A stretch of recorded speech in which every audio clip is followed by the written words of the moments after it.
வணக்கம். இன்னைக்கு நாம மலேசியாவோட தேசிய கொடி ஜாலூர் கெமிலாங் பத்தி தான் பேச போறோம். இந்த கொடிக்கு பின்னாடி என்ன கதை இருக்கு, இதுல இருக்கிற ஒவ்வொரு கலருக்கும் சின்னத்துக்கும் என்ன அர்த்தம்னு எப்போவாச்சும் யோசிச்சு பார்த்திருக்கீங்களா? வாங்க, இன்னைக்கு அத பத்தி தான் ஆழமா தெரிஞ்சுக்க போறோம். யோசிச்சு பாருங்க, ஒரு நாட்டோட கொடிங்கிறது சும்மா ஒரு துணி கிடையாது. அதுக்குள்ள ஒரு பெரிய கதையே இருக்கு. அப்போ நம்ம ஜாலூர் கெமிலாங் அதோட வண்ணங்களும் சின்னங்களும் நமக்கு என்ன கதை சொல்ல வருது? வாங்க, அந்த அர்த்தங்களை தேடி ஒரு சின்ன பயணம் போயிட்டு வரலாம். சரி, முதல்ல அதோட பேர்லேருந்தே ஆரம்பிக்கலாமா? ஜாலூர் கெமிலாங். இதுக்கு என்ன அர்த்தம்னு தெரியுமா? புகழின் கீற்றுகள், அதாவது ஸ்ட்ரைப்ஸ் ஆஃப் க்ளோரின்னு சொல்லுவாங்க. கேட்கவே எவ்வளோ அழகா இருக்குல்ல? 1997ல நம்ம நாட்டோட 40வது தேசிய தினத்தை ஒட்டி அப்போதைய பிரதமர் டாக்டர் மகாதீர் மொஹகது தான் இந்த பெயரை அதிகாரப்பூர்வமா வச்சாரு. இது சும்மா ஒரு பேர் இல்லைங்க, இது ஒரு தேசத்தோட பெருமை. ஓகே, இந்த பேர் வந்த கதை சூப்பர். இப்போ வாங்க இந்த கொடியோட வரலாற்று பக்கங்களை கொஞ்சம் புரட்டி பார்ப்போம். இவ்ளோ கம்பீரமா இருக்கிற இந்த சின்னம், இது எப்படி உருவாச்சு? யாரு இருக்கு பின்னாடி இருந்தாங்க? இந்த தேசிய சின்னத்துக்கு உயிர் கொடுத்தாரே, அவர் பேரு முகமது ஹம்சா. அவர் யாருன்னு பாத்தீங்கன்னா, ஜொகோர்ல பொதுப்பணித்துறையில வேலை செஞ்ச ஒரு ஆர்கிடெக்ட். சும்மா நினைச்சு பாருங்களேன், ஒரு தனி மனுஷனோட டிசைன், அவரோட கற்பனை இன்னைக்கு ஒரு தேசத்தோட அடையாளமா வானத்துல பறக்குது. எவ்வளவு பெரிய விஷயம் இல்லையா? இங்க ஒரு இன்ட்ரெஸ்டிங்கான விஷயம் இருக்கு. நாம இன்னைக்கு பார்க்குற இந்த கொடி இருக்குல்ல, இதுதான் நம்மளோட ஒரிஜினல் டிசைன் கிடையாது. முதல்ல இதுல 11 பட்டைகளும் 11 முனை நட்சத்திரமும் மட்டும்தான் இருந்துச்சு.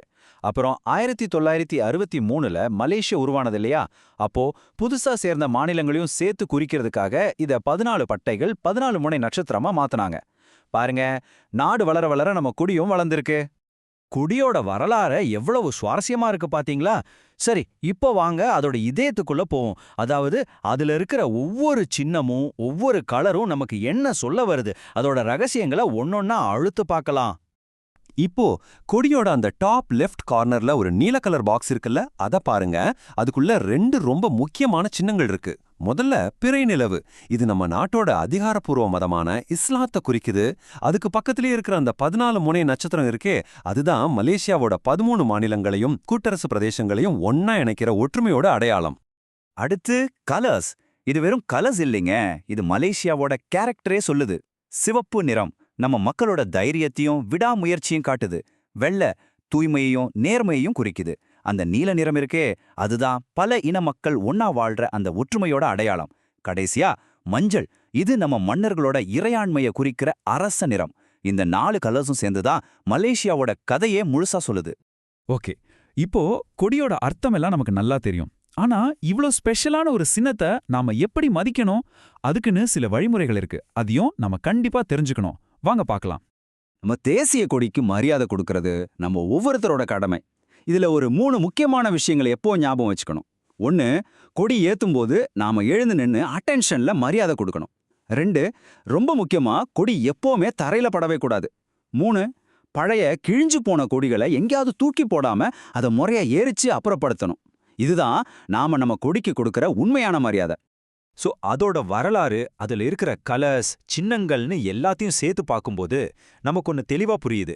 ஜாலூர் கெமிலாங்குங்கிறது வெறும் ஒரு கொடி மட்டும் இல்லை, அது நம்ம ஒற்றுமையோட ஒரு பவர்ஃபுல்லான சிம்பிள்.